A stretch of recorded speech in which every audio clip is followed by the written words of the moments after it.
Olá, sejam bem-vindos ao Gerês Oftalmologia Cast. Hoje vamos falar de um assunto que afeta milhões de pessoas no mundo inteiro, o olho seco. Você já teve a sensação de ter areia nos olhos ou sentir a sua visão muito embaçada?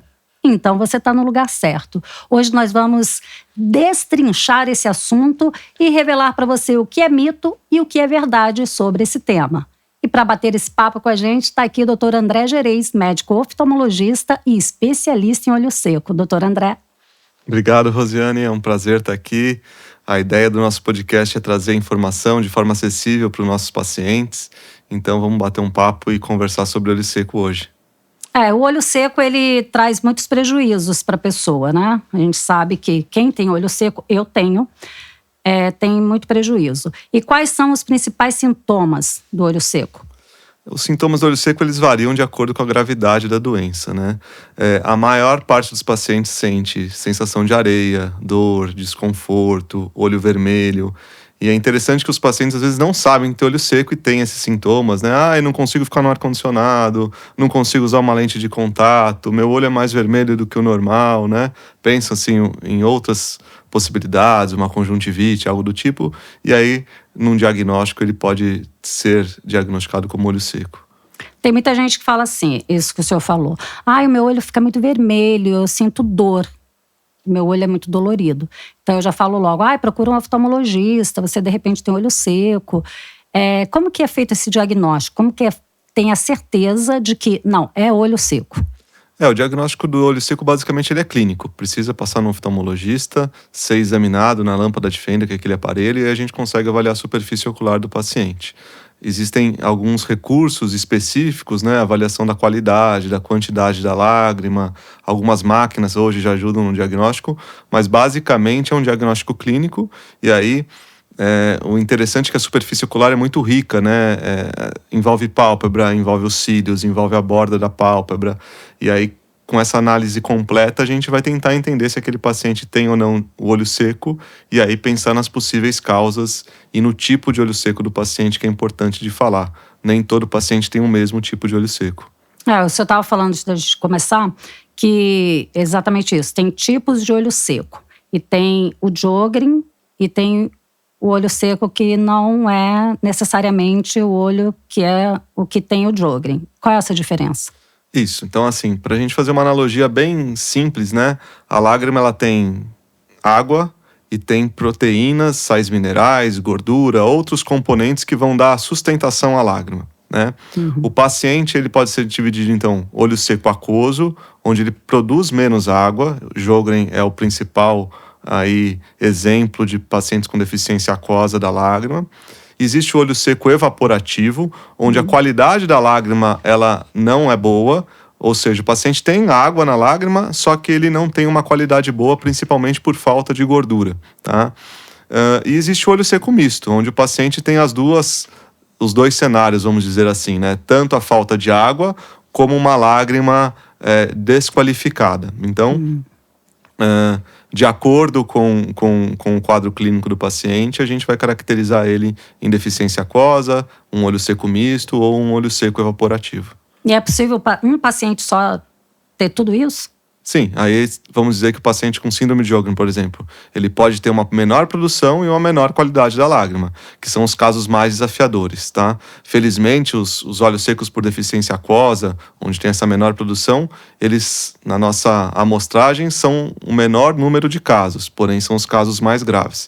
O que a gente vê na população em geral, em maior frequência, em maior prevalência, são os olhos secos por deficiência da qualidade da lágrima, né? Ou seja, o olho seco evaporativo. E o que causa o olho seco? Então, aí depende de qual tipo que a gente está falando. Então, por exemplo, síndrome de Sjögren é uma doença autoimune. O próprio organismo do paciente agride a glândula lacrimal para produzir menos lágrima, né? Então, é um tipo específico de olho seco. O idoso, pela idade, ele pode ter uma menor produção basal, né? A produção da glândula lacrimal já é menor.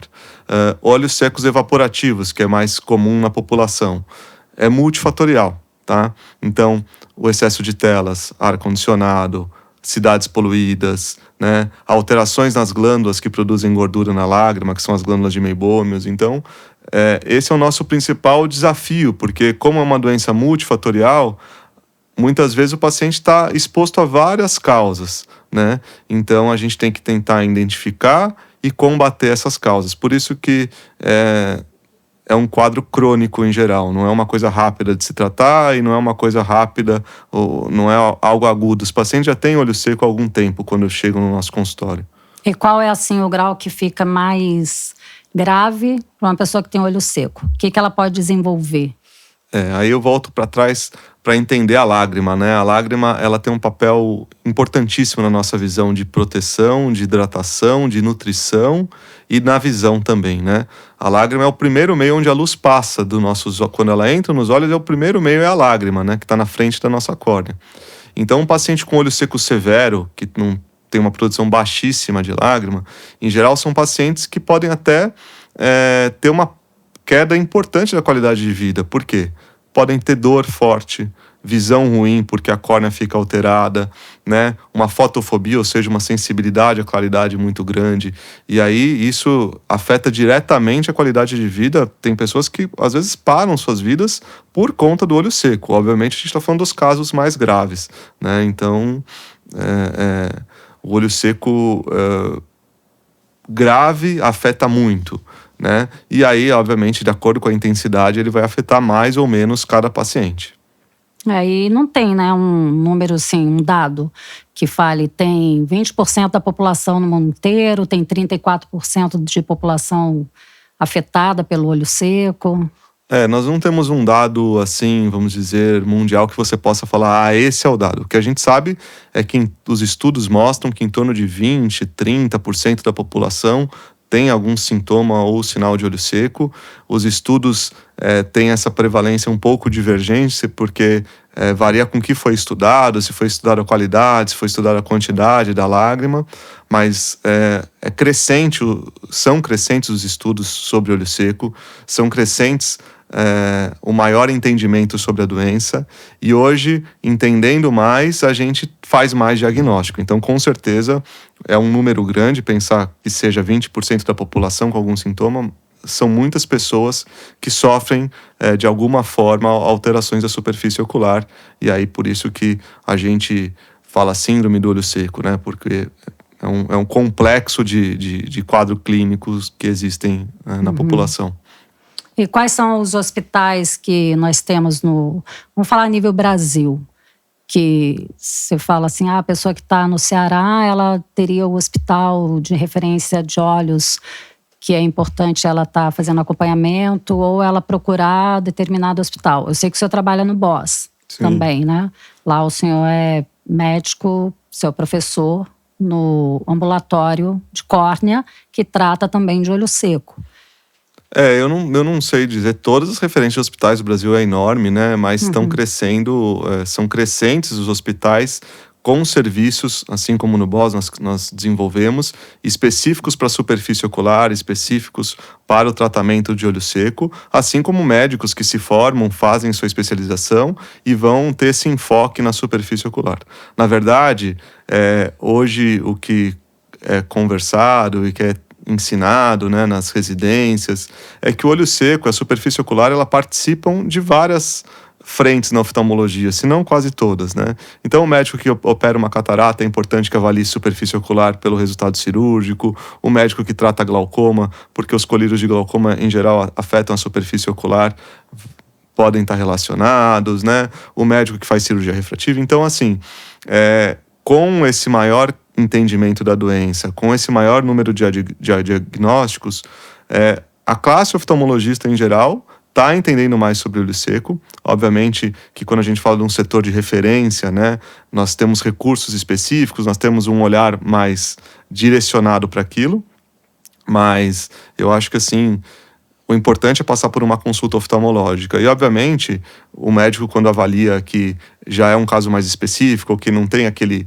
nível de conhecimento, ele vai referenciar para um serviço e aí para que o paciente possa ser tratado e melhorar os seus sintomas e a qualidade de vida. E uma pessoa que tem olho seco, ela pode ficar sem enxergar? Pode chegar nesse ponto de ela não enxerga porque tem o olho seco, aconteceu algum outro tipo de problema mais grave e que ela perdeu a visão? Isso pode acontecer? A pessoa ficar cega por olho seco é difícil, a não ser que seja um caso gravíssimo por exemplo, uma deficiência de vitaminas ou algo que possa causar uma lesão na córnea e aí a luz não entrar, né? Num olho seco grave, o paciente pode ter lesões na córnea, pode ter, a gente chama de ceratite, que são arranhados na córnea, né? E isso pode sim afetar muito a visão, mas não uma cegueira irreversível, né? Em geral, restabelecendo a superfície ocular ou melhorando a superfície ocular, tende-se a diminuir esses efeitos e o paciente volta a enxergar, né? Então, por exemplo, um paciente por glaucoma, que é uma doença que afeta o nervo óptico, esse paciente pode ficar cego de forma irreversível. O olho seco já não. Em geral, a gente melhorando a superfície, o paciente tende a melhorar e aí retomar a sua visão, né? Quando o senhor fala assim, melhorar a superfície, eu fico tentando visualizar.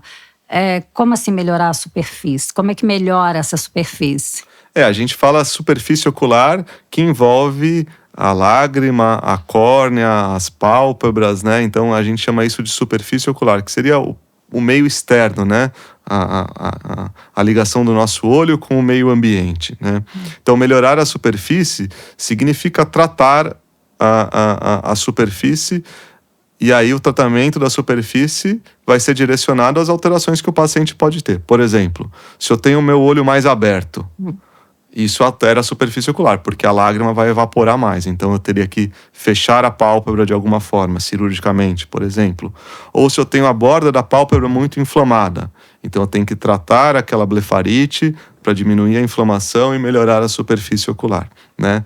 O olho seco, ele tem uma questão que quanto mais vai ficando alterada a lágrima, mais vai gerando inflamação pro olho do paciente, e isso vai agredindo mais o olho, né? Um ciclo vicioso. É que nem dever dinheiro no banco. Quanto mais juros você tem, mais vai dever. Então o olho seco é mais ou menos a mesma coisa. Quanto mais grave é o quadro, mais inflamação a gente vai gerar e mais esse paciente vai sofrer as consequências do próprio olho seco. Então, tratar a superfície significa entender o que está de alterado e tentar melhorar para que, diminuindo a inflamação, a gente vá ter um reestabelecimento daquele equilíbrio, vamos dizer assim. E a blefarite é a inflamação? A blefarite é uma inflamação da borda palpebral.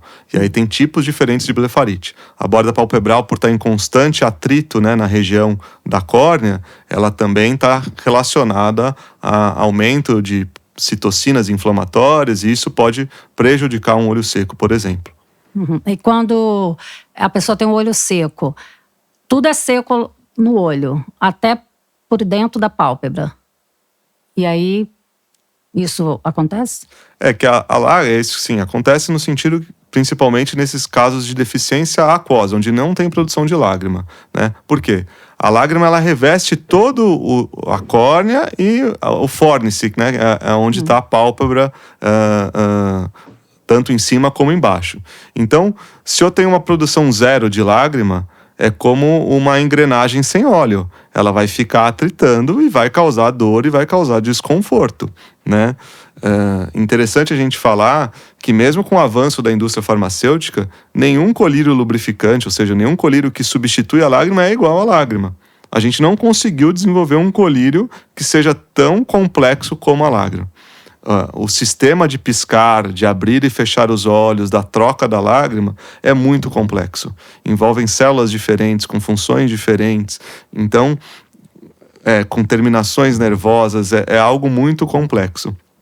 Obviamente, se eu não tenho esse óleo, que seria a lágrima, que vai harmonizar esse funcionamento das estruturas, tudo vai acabar sofrendo consequências, e um paciente, como você está citando, pode ter um grande desconforto, às vezes, de nem conseguir abrir o olho de tão seco que seja, né? Pode acontecer, sim. E aí faz o quê? Quando ele tem esse problema, que a pálpebra está muito seca e fica atritando, arranhando a córnea vai ficar cada vez mais machucada. Quais são os procedimentos que podem ser feitos para aliviar, para dar mais conforto, fora o colírio? Já que o colírio também nem substitui a lágrima do jeito que seria necessário. Mas os colírios são fundamentais, né? E aí, assim, a gente pega um gancho para falar de tratamento de olho seco, né? O tratamento de olho seco, ele varia de acordo com o quadro clínico do paciente e o nível de gravidade da doença. Então, basicamente, nós seguimos steps de tratamento, ou seja, níveis de tratamento. Esse caso que você está colocando é um caso muito grave. Então, é um paciente que ele vai ter que usar colírios sem conservantes, vai ter que usar géis, vai ter que usar anti-inflamatórios, possivelmente pode necessitar de cirurgias. Então, cada nível de olho seco requer um nível de tratamento e, obviamente, à medida que a gente vai vendo a demanda do paciente, a gente vai aumentando o nosso arsenal terapêutico, né? Então, para um caso leve, às vezes medidas de estilo de vida, como diminuir o uso de telas, diminuir ar-condicionado, usar uma lágrima artificial algumas vezes no dia, né? Cessar tabagismo, melhora de hábitos de vida, isso pode ser suficiente para o paciente, né? Tratar uma blefarite, por exemplo. À medida que esse olho seco ele vai ficando mais grave, né, um olho seco moderado, nós vamos tendo que lançar mão de outros recursos, anti-inflamatórios, imunomoduladores, outros tipos de colírios sem conservantes, géis, e aí a gente vai subindo níveis. Para os casos graves, além do recurso terapêutico medicamentoso, eventualmente nós necessitamos de tratamentos cirúrgicos, como oclusão do canal lacrimal, né? A gente fecha o canalzinho por onde a lágrima é drenada para aumentar a oferta de lágrima na superfície ocular, transplante de glândula salivar, onde a gente pega glândulas da boca e coloca na cavidade ocular para produzir, mimetizar, né? Simular uma lágrima através de glândulas que produzem saliva. Então aí a gente vai subindo o nosso nível de tratamento e vai avaliando o paciente cada caso, né? E hoje tem muito mais opção de tratamento, né? Do que tinha 20 anos atrás, 10 anos atrás. Sim, infelizmente aumentou muito o número de tratamento disponíveis, tanto farmacológicos de colírios, como tratamentos máquinas que podem ajudar nesse processo, como o entendimento.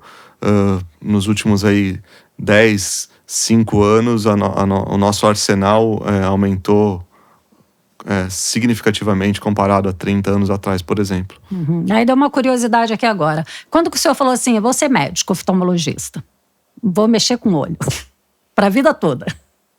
A escolha da oftalmologia veio na faculdade, por influência de um primo que já era oftalmologista, que me mostrou quão abrangente era a área da oftalmologia, né? E aí uma coisa vai puxando a outra, você descobrir o poder de tentar restabelecer a visão das pessoas, de ajudar a enxergar melhor, né? Então foi um caminho e eu me apaixonei pela oftalmologia e estamos aí. Mas aí o senhor falou assim, você é médico, aí depois que decidiu ser oftalmologista, é isso? Sim, a medicina para mim sempre foi, na adolescência, uma opção, né? Não tinha outra. E aí na faculdade eu acho que a área médica ela é muito abrangente, né? Então tem muitas áreas muito legais de serem feitas, né? Eu entrei na faculdade pensando em fazer cardiologia, depois pensei em fazer oncologia, depois até um momento ginecologia, porque a gente tinha um grupo de professores muito bons. E aí descobri oftalmologia e desde então foi a área que eu escolhi para seguir. E o senhor é aquele médico que tenta influenciar os seus alunos? Faz especialização em olho seco, porque é difícil, né? A gente achar um especialista em olho seco. Por que o senhor falou assim, não, eu vou cuidar de quem tem olho seco? Eu sei que o senhor cuida de outras partes também, mas o olho seco, que é difícil. O olho seco, na verdade, ele veio com uma consequência dos atendimentos dos pacientes. Nós desenvolvemos um ambulatório para ajudar pacientes que sofriam de doenças reumatológicas e essas doenças acometiam os olhos, e o olho seco está nesse grupo de doenças, né? E aí, com esse acrescente entendimento em número de casos e demandas sobre o olho seco, quando o hospital foi criar o seu setor, né? Eu fui chamado, né? Nosso chefe lá, o Dr. Nicolas, falou: você não quer seguir e dar andamento? E aí eu eu topei, eu já estava inserido num ambulatório que já cuidava disso, né? E aí, obviamente, você atendendo mais pacientes, você vai cada vez entendendo mais sobre a doença, a gente vai estudando, vai aprendendo, né? O dia a dia da medicina, eu acho que ele é muito rico porque você tem a oportunidade a cada dia de aprender mais, né? Então, de você entender como o seu paciente está se comportando. E o olho seco hoje é um grande grupo de pacientes que hoje eu atendo, né? Não é o único, né? Mas é um grande grupo de pacientes que eu atendo no hospital. E é muito legal de você poder se especializar em algo que cada vez mais é dito, cada vez mais é falado e cada vez mais é diagnosticado. O senhor falou sobre a questão de doenças reumatológicas. Todo mundo que tem algum tipo de doença reumatológica vai desenvolver o olho seco ou isso não é um padrão? Não são todas as doenças autoimunes ou reumatológicas que vão acometer o olho, né, na diminuição da produção de lágrima. Nós temos algumas doenças que afetam mais, artrite reumatoide, por exemplo, a própria síndrome de Sjögren primária, mas o interessante é que, às vezes, nós fazemos o diagnóstico do olho para o corpo, né? Então, não é incomum o paciente chegar no consultório com alguma alteração oftalmológica, vamos dizer, um olho seco grave, e aí, disso nós fazermos o diagnóstico de síndrome de Sjögren, ou disso nós fazermos o diagnóstico de artrite reumatoide, né? A gente chama isso de manifestações extra-articulares da doença. O mais comum quando a gente pensa em uma doença autoimune, né, principalmente as doenças reumatológicas, tem dor nas articulações, tem dificuldade na coluna, mas às vezes a doença ela se mostra pelo olho.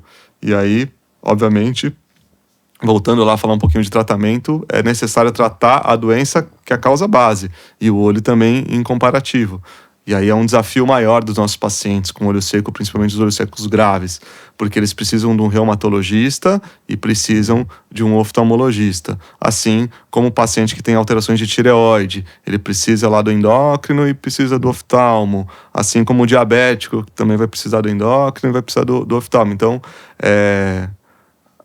muitas vezes requer uma multidisciplinaridade, né? Vários especialistas olhando o doente como um todo, que é uma coisa que a medicina foi benéfica, né? Nós hoje somos ultra especialistas, mas perdeu também porque a gente às vezes não tem uma abordagem complexa ou mais abrangente do nosso paciente. Então, sem ser uma doença reumatológica, qual é outra doença que o paciente pode ter, que é autoimune, e que pode desenvolver o problema do olho seco? Nós temos alguns quadros que podem causar olho seco. Diabetes, por exemplo. Né? A diabetes, a gente sabe que ela tem uma maior influência no olho seco. As alterações de tireoide têm um componente autoimune, né? Não é uma doença reumatológica, mas também podem afetar. Temos a síndrome de Stevens-Johnson, que é uma reação, em geral, a medicações. Então, ela não é uma doença, vamos dizer, autoimune, né? Porque não é o organismo que agrediu de forma primária, mas tem um componente de agressão, de autoimunidade relacionado. Então, tem um panorama grande aí de doenças. É um leque É um imenso. leque. Por isso que, às vezes, é difícil o diagnóstico. Porque além de você ter um leque de possíveis causas, né? Medicações, por exemplo, né? Existem algumas medicações que diminuem a produção da lágrima. Quais são, por exemplo? Antialérgicos, os mais famosos, né? Antialérgicos, antidepressivos, são medicações que podem causar uma menor produção da lágrima. Então, a cortisona também? Não, cortisona, a princípio, Não. Nada. Os mais famosos são esses daí. Então, hoje a gente tem, por exemplo, antidepressivos, um aumento do uso dessas medicações. Podem ser causas aí de olhos secos, né? Ou primárias, ou se sobrepor a um quadro que já estava lá ocorrendo. Tem gente que fala assim, né? Eu já ouvi isso, pessoas falarem assim: mas é porque o médico quer ganhar dinheiro, então ele vai ficar falando: você não pode ir numa ótica, fazer exame numa ótica para fazer o seu óculos, você precisa de um médico oftalmologista. Tem pessoas que acham que isso é balela, mas não é, né? Porque o médico ele vai conseguir identificar algum problema que não vai ser identificado numa ótica, num aparelho que... mas ele é digital o aparelho, ele pode até ser preciso no grau. Eu penso dessa forma, posso estar totalmente errada. Mas ele não vai diagnosticar algum tipo de problema que a pessoa tenha e que precise de tratamento e que às vezes ela não tem um grau, ela tem um problema que precisa ser tratado. É isso ou não tem nada a ver com o que eu estou falando? Com certeza, né? A oftalmologia é muito mais ampla do que fazer o exame refracional, que é o exame de óculos popularmente, né? Então, hoje as máquinas avançaram, nós passamos nos aparelhos que dão uma estimativa do grau do nosso olho, eles são cada vez mais qualificados, né? E cada vez mais assertivos, mas o exame oftalmológico ele é muito mais complexo do que isso. Então, até como orientação de saúde pública, né? Evitem que a população não vá em óticas, não faça exame com pessoas não qualificadas, né?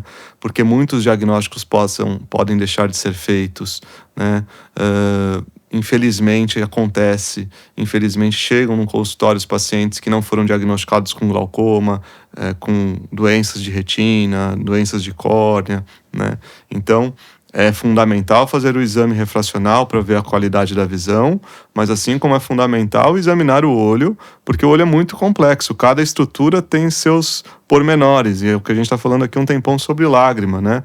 Mas aí a gente pode entrar na córnea, no cristalino, na retina, no nervo óptico, então assim, precisa que um oftalmologista avalie para descartar, né? A medicina preventiva é a melhor medicina que a gente pode fazer para qualquer paciente. Porque se a gente consegue tratar no início, é muito mais benéfico, com muito menos risco do paciente ter um quadro grave por aquela patologia que vem apresentar. Uhum. O olho é um universo, né? Sim, é muito complexo. O olho é complexo e é fundamental enxergar bem. É um bem. Eu brinco às vezes com o paciente, né? Eu falo, quanto vale a sua visão? Não tem preço, né? É inestimável você falar quanto que vale a visão. Por isso que a gente reforça muito esse cuidado, esse zelo com a saúde ocular, né? Então, isso é uma medida que em todas as fases da vida, né? Cada fase você vai ter uma avaliação mais específica, né? Então, na infância, o desenvolvimento visual, na adolescência, a própria questão de visão, né? Crianças que às vezes estão com dificuldades de ensino porque não enxergam, e aí na vida adulta, a profissão, que como ele vai trabalhar com a visão dele, o idoso depois com a catarata. Então, assim, o acompanhamento oftalmológico durante a vida, ele uma coisa tem que ser, ele deve durar a vida inteira. E aí, em cada fase, a gente vai focar mais em determinada situação, pensando que a gente possa manter nossa visão saudável por mais tempo possível. E é possível prevenir o olho seco? É possível prevenir um olho seco depende, vamos dizer assim, né, em alguns aspectos, sim. Então, mudanças do estilo de vida, como evitar a exposição a telas ou diminuir a exposição a telas, né? É um fator que hoje muitas pessoas estão imersas. A gente sabe que o paciente, por exemplo, que está usando um dispositivo, ele chega a piscar 60% menos. E o ato de piscar é fundamental para aquele mecanismo de manutenção da superfície ocular. Ar-condicionado, se puder evitar ou não deixar diretamente em direção aos olhos. Hidratação, evitar hábitos que são prejudiciais, como tabagismo, bebidas alcoólicas, né? Então, é possível prevenir principalmente o que tange o estilo de vida, né? Cidade, eu moro numa cidade muito poluída, eu vou para uma cidade menos poluída, com um clima menor, uma umidade maior. Então, isso é possível. Alguns outros fatores não são possíveis, como, por exemplo, o envelhecimento, como, por exemplo, as doenças autoimunes. Então, para algum grupo de fatores de risco, sim, é possível a gente prevenir. Mas existiria, assim, existe uma possibilidade que um reumatologista fale, você tem artrite reumatoide e você pode desenvolver olho seco. Então, você vai fazer acompanhamento com o oftalmo, que o oftalmo vai te orientar para você ter um tratamento que você não vai desenvolver esse olho seco. Isso existe ou não é possível? No caso, por exemplo, de artrite reumatoide, tem que tratar a doença base. Então, se ela estiver bem controlada, a chance do paciente desenvolver olho seco é menor. Mas não é todo paciente que, por exemplo, não são todos os pacientes com artrite reumatoide que vão desenvolver olho seco, né?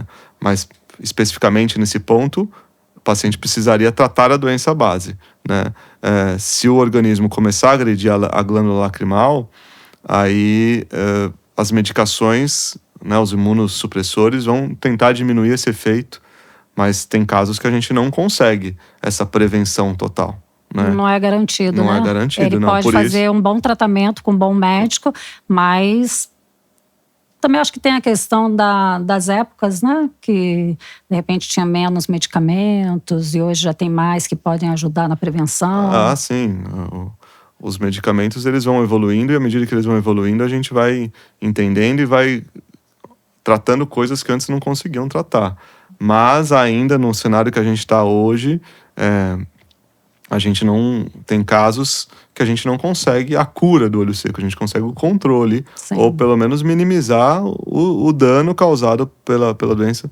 Mas aí, principalmente, volto a frisar, nos casos mais graves, que são pela diminuição da produção da camada aquosa da lágrima, né, da lágrima em si, mas felizmente são os casos menos prevalentes na população, pensando na população geral.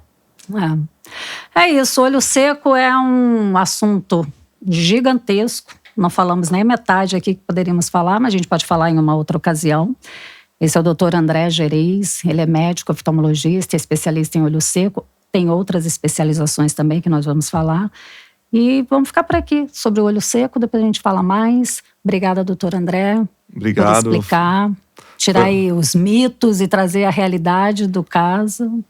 Foi um prazer a gente estar conversando sobre o olho seco. Se um pouquinho da população já pensasse que pode ter um olho seco, que necessita passar por um oftalmologista, ter essa avaliação especializada, né? Lembrar de melhorar seus hábitos de vida, ficar atento, já foi de grande valia. O nosso objetivo aqui é bater um papo, é trazer informação para que a gente possa ajudar a população e cada vez mais estar mais informado sobre a oftalmologia, sobre saúde e também sobre olho seco. Obrigado. E aí você procure o seu médico, onde você mora, na sua cidade. Se estiver em São Paulo, Sorocaba, procure o Dr. André Gerês e você com certeza vai sair de lá muito satisfeito com a sua consulta. Até a próxima, a gente fica por aqui. Gerês Oftalmologia Cast, em outra oportunidade. Cada semana um episódio novo. Aí você vai acompanhando a gente e vai dando a sua opinião, vai falando o que você gostaria de ouvir aqui, o que você tem de dúvida e a gente traz para esclarecer, tá certo?